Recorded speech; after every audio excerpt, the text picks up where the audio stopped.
Avant de commencer, qu'est-ce qui vous inquiétait le plus chez votre enfant, chez Nima? La gestion du stress, de la pression, ce qui faisait qu'on avait en tant que parents des fois l'impression que sa passion, évidemment, que Mhm. le foot un peu sa vie, et puis qu'en même temps, il n'arrivait pas à s'épanouir à 100% parce qu'il y avait toujours ce stress.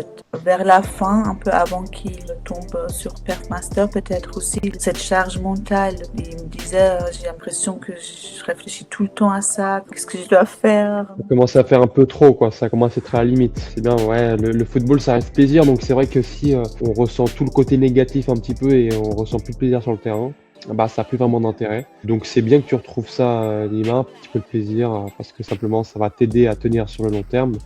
Bah écoutez, enchanté, c'est la première fois que je vous vois au téléphone, il me semble, non? Oui. Eh ben écoute, je vais commencer par toi, Nima. La première question que je vais te poser, c'est avant de rejoindre l'académie, c'était quoi, selon toi, ton plus gros problème en match? La pression avant le match et plutôt le niveau mental. Et comment tu te situes par rapport à ça? Toujours un peu stressé avant les matchs, mais quand même sur le terrain, il y a des matchs où je parle plus, où justement aussi ces objectifs de match, ça m'aide à me concentrer sur certaines choses pendant le match, de réussir ces objectifs-là. Le travail mental, ça prend du temps. Donc déjà, si tu vois l'évolution maintenant dès les premiers mois, c'est que déjà ça marche sur toi et que bah on peut aller encore chercher bien plus. Et du coup, par rapport à ça, qu'est-ce qui, selon toi, sur le terrain, a le plus changé? Déjà, comme j'ai dit avant, grâce à ces fiches d'avant-match, justement plus parler, certains matchs plus être agressif dans les duels. Et c'est quoi qui, selon toi, qui t'a le plus aidé depuis le début dans l'accompagnement? Je pense le travail mental et après le travail physique, ça m'aide aussi.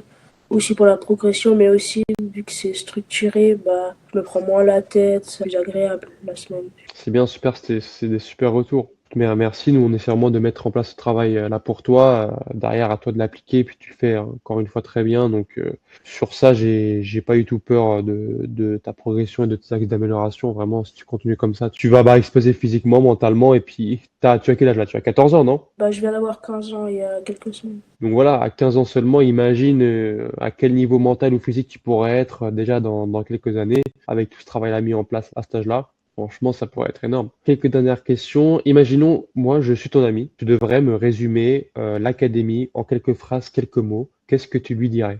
Déjà que c'est bien parce que quand tu arrives, tu es directement encadré par plein de coachs, tu te sens bien, tout le monde est actif dans le groupe, WhatsApp ou comme ça en général. Tu sens que tu fais un vrai travail mental, physique, tu as des coachs pour tous les aspects. Puis du coup, tu le recommanderais à quel type de joueurs qui ont quel problème précis, exemple? Pour les joueurs qui ont envie d'aller plus loin mais qui sont un peu soit bloqués mentalement ou bien qui savent pas trop comment s'entraîner mais qui veulent s'entraîner. Super, et bah écoute, merci beaucoup pour tes retours, Nima, c'était très constructif. Est-ce que je peux, à votre retour, vous poser des questions, madame, pour avoir un point de vue aussi extérieur? Je pense qu'il est important à prendre quand même. Écoutez, première question pour vous.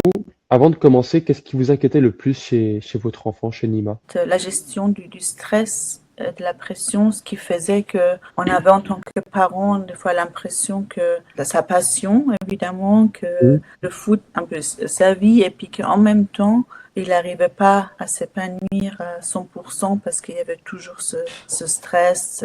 Vers la fin, un peu avant qu'il tombe sur Perfmaster, peut-être aussi cette charge mentale. Il me disait, j'ai l'impression que je réfléchis tout le temps à ça, qu'est-ce que je dois faire? Ça commence à faire un peu trop, quoi. Ça commence à être à la limite. C'est bien, ouais. Le football, ça reste plaisir. Donc c'est vrai que si on ressent tout le côté négatif un petit peu et on ressent plus de plaisir sur le terrain, bah ça a plus vraiment d'intérêt. Donc c'est bien que tu retrouves ça, Nima, un petit peu de plaisir, parce que simplement ça va t'aider à tenir sur le long terme. Puis je pense qu'en te voyant un petit peu progresser au fur et à mesure, bah ça t'aide toi aussi à garder espoir entre guillemets, garder un petit peu une part de plaisir et voir qu'en fait, bah tu vois la possibilité de passer au-dessus de tout ça. Donc franchement, c'est super. Puis par rapport à ça, est-ce qu'il y a des choses qui vous faisaient hésiter au départ avant de rejoindre l'académie? Peut-être on avait un peu peur que peut-être que ça soit une charge supplémentaire, que ça fasse C'est clair. trop à côté de l'école et tout ça. Voilà, on avait fait part de cette peur aussi à Hugo qui a rassuré, qui nous a expliqué que l'idée c'était de construire un programme. Enfin, Nima, c'est un enfant qui va prendre les choses pas mal à cœur. Donc, quand il fait, par exemple, ce travail, il va bien faire, mais c'est constructif. Puis aujourd'hui, en fait, tu ressens pas de fatigue supplémentaire avec le travail physique que tu fais en plus. Non, les séances Tu, sont pas trop lourdes, du coup, c'est bon. je comprends, hein, il y a des joueurs qui ont des fois 4-5 entraînements par semaine, plus le match, qui des fois ont un peu cette peur de rajouter des séances physiques en plus de leur entraînement. Mon but, c'est de m'adapter, comme vous avez dit, autour de Nima, pour pas qu'il rentre en surcharge d'entraînement, pour justement tout l'inverse, pour que ça puisse soutenir sa performance et qu'il puisse aussi s'améliorer à côté sur ses points physiques. Merci en tout cas à vous, merci pour votre temps. Je vous souhaite une bonne fin d'après-midi et une bonne fin de semaine également. Merci à vous pour votre Merci. travail, pour Merci à l'accompagnement. vous, pas de problème. Bonne semaine, au revoir.